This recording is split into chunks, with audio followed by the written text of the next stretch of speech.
नमस्कार, स्वागत है आप सभी का खबरों के सफर में। मैं हूं आपके साथ ज्योति यादव। तो बुलेटिन की शुरुआत करेंगे इस वक्त की बड़ी खबर के साथ। मणिपुर में 3 मई से कुकी और मैतेई समुदाय के बीच जारी हिंसा के चलते कई सरकारी और कर्मचारी ऑफिस नहीं जा पा रहे। छुट्टी का अप्रूवल लिए बिना ऑफिस से गायब इन कर्मचारियों के लिए सरकार नया नियम ला रही है।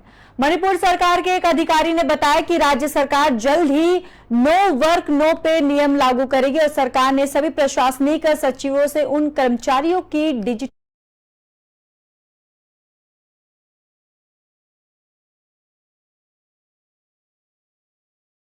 राज्य में मौजूदा स्थिति के कारण काम पर नहीं जा पा रहे। करीब 1 लाख सरकारी कर्मचारी हैं। अधिकारियों के मुताबिक विस्थापित हुए 65,000 से अधिक लोगों से राज्य सरकार के कई कर्मचारी भी शामिल हैं और उन्होंने राहत शिविरों में शरण ली है। सरकार के नए नियमों का कुकी जनजातियों की संस्था कुकी ईपी मणिपुर ने विरोध किया।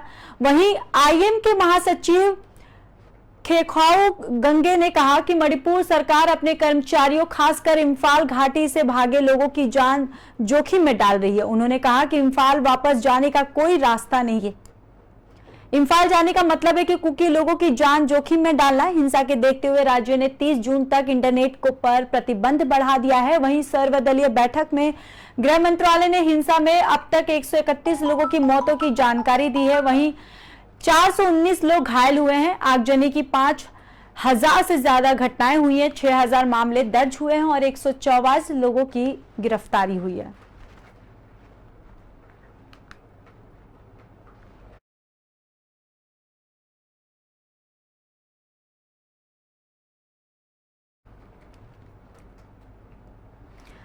तो वहीं all India Muslim personal law board और जमीयत उले हिंद ने यूनिफॉर्म सिविल कोड पर पीएम नरेंद्र मोदी की टिप्पणी पर आपत्ति जताई है। दरअसल प्रधानमंत्री नरेंद्र मोदी ने भोपाल में कहा था कि यूनिफॉर्म सिविल कोड पर लोगों को भड़काया जा रहा है। बीजेपी ये भ्रम दूर करेगी और एक घर को कानूनों से नहीं चला सकते।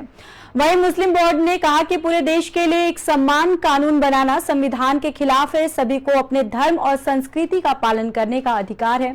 इस बीच all India Muslim personal law board ने यूसीसी को लेकर एक मीटिंग की है। उस दौरान उन्होंने ड्राफ्ट तैयार किया है जिसमें शरीयत कानून को जिक्र किया है और जल्द ही लॉ कमीशन को भेजा जाएगा।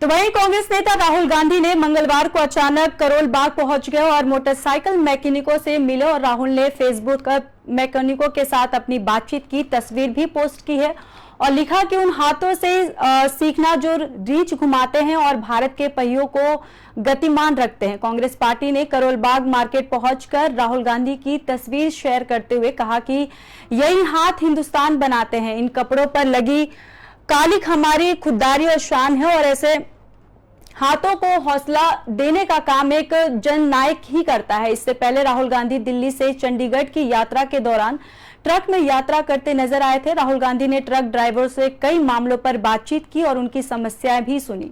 वहीं कर्नाटक चुनाव के दौरान राहुल ने बेंगलुरु में एक डिलीवरी बॉय के साथ स्कूटर की तस्वीर शेयर करते हुए जिसका वीडियो भी सोशल मीडिया पर वायरल हो रहा है। कुछ दिन पहले इसी तरह अचानक राहुल गांधी पुरानी दिल्ली इलाके में जा पहुंचे थे। राहुल गांधी ने लोगों से मिले और चाट पकौड़ी खाई थी। भारत जोड़ो यात्रा के बाद भी राहुल जन सामान्य से मिलकर उनके मन की बात भी जान रहे हैं।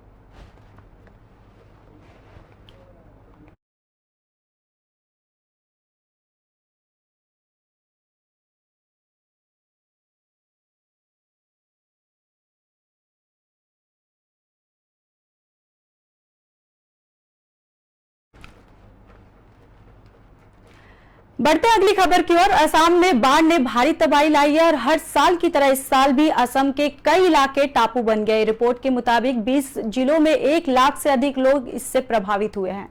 हालांकि असम में बाढ़ की स्थिति में मामूली सुधार हुआ है, लेकिन इससे कई लोगों के घरों को नुकसान पहुंचा है। इस कारण उन्हें तटबंधों पर शरण लेनी पड़ रही है। असम के बाढ़ की स्थिति में मामूली सुधार हुआ है, लेकिन इससे कई लोगों को घरों और घरेलू सामानों को नुकसान पहुंचाया है और जिससे उन्हें तटबंधों पर शरण लेनी पड़ रही है।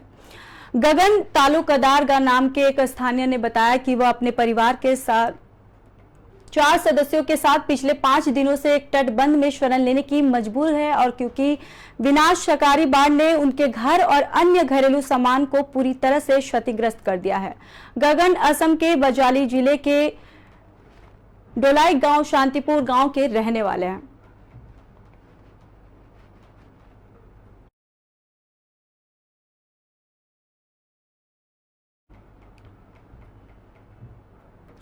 वहीं मेघालय में बीएसएफ के घुसपैठ की कोशिश कर रहे 5 बांग्लादेशी नागरिकों को पकड़ा गया है। इन्हें राज्य के इंटरनेशनल सीमा पर पकड़ा गया है। दरअसल बॉर्डर सिक्योरिटी फोर्स ने इसकी जानकारी दी। वहीं पूछताछ में बांग्लादेश नागरिकों ने बताया कि वे भारत के बसने के लिए घुसपैठ कर रहे थे।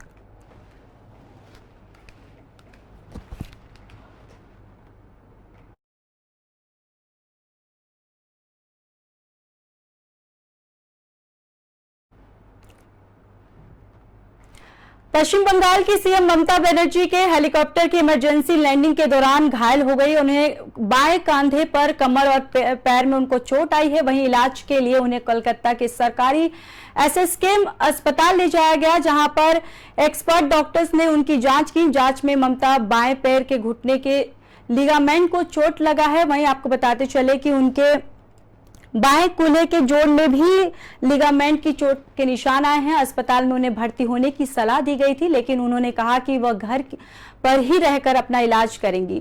खराब मौसम और लो विजिबिलिटी के कारण ममता ने हेलीकॉप्टर की सिलीगुड़ी के पास सेवको एयरबेस पर इमरजेंसी लैंडिंग करानी पड़ी। वहीं हेलीकॉप्टर से उतरने के दौरान उनकी कमर और पैर में चोट लग गई और वे जलपाईगुड़ी के क्रिंटी में एक जनसभा को संबोधन करने के बाद बागडोगरा जा रही थी।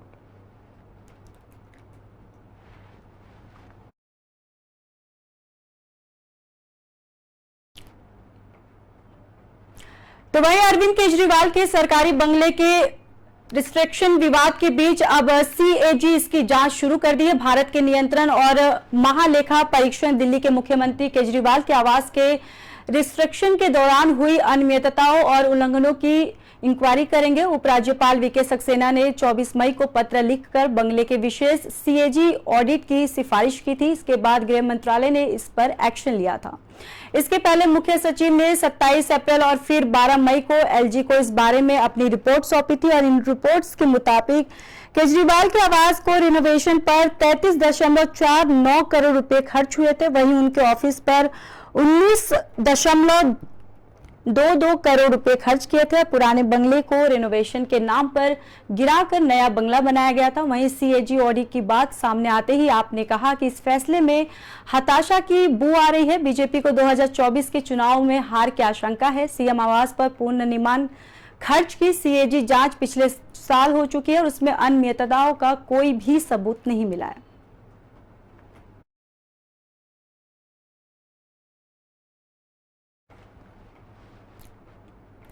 फिलहाल खबरों में बस इतना ही। बाकी देश और दुनिया की खबरों के लिए देखते रहिए पी न्यूज।